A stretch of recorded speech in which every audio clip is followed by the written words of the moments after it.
Hello guys, Vagamon vlog part 2 ആണ്.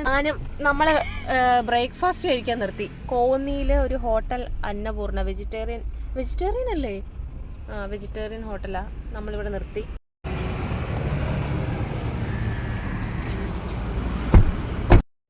സ്ഥിരം കഴിക്കുന്നത്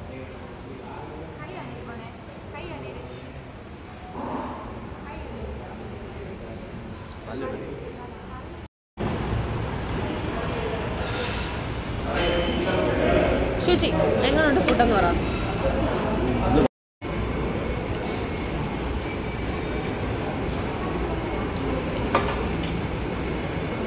ഗായ്സ്, നമ്മൾ ഫുഡ് കഴിച്ചിട്ട് ഇറങ്ങി. മസാല ദോശ ഞാൻ കഴിച്ചത് സൂപ്പറായിരുന്നു. രാരാപ്പി എന്നത്തെയും പോലെ തന്നെ ഫുഡൊന്നും കഴിച്ചിട്ടില്ല. നമ്മളിനി പോകുന്ന വഴി എവിടെയെങ്കിലും നിർത്തി രാരാപ്പിക്ക് ഫുഡ് കൊടുക്കണം. രാരാപ്പിക്ക് വേണ്ട ഫുഡ് നമ്മൾ പാഴ്സൽ എടുത്തിട്ടുണ്ട്. ഇഡലി വാങ്ങി അവന് വേണ്ടിയിട്ട്. അത് നമ്മൾ തന്നെ മിക്കവാറും കഴിക്കേണ്ടി വരും. അവനിവിടെ ഡേറ്റ്സ് കൊടുത്തോണ്ടിരിക്കുക. ഡേറ്റ്സ് അവന് പുറത്തിറങ്ങി കഴിഞ്ഞാൽ വണ്ടിക്കകത്ത് പിന്നെ കയറാൻ വേണ്ടി ഭയങ്കര മടിയാ. അങ്ങനെ നമ്മൾ ഡേറ്റ്സ് കാണിച്ച്, അവന് ഡേറ്റ്സ് ഭയങ്കര ഇഷ്ടമാണ്. അത് കാണിച്ച് വണ്ടിക്കകത്ത് കയറ്റിയിരിക്കുക. അതുകൊണ്ട് ബഹളമൊന്നും ഉണ്ടാക്കിയില്ല, ഇല്ലെങ്കിൽ ഭയങ്കര കരച്ചിലാരാ.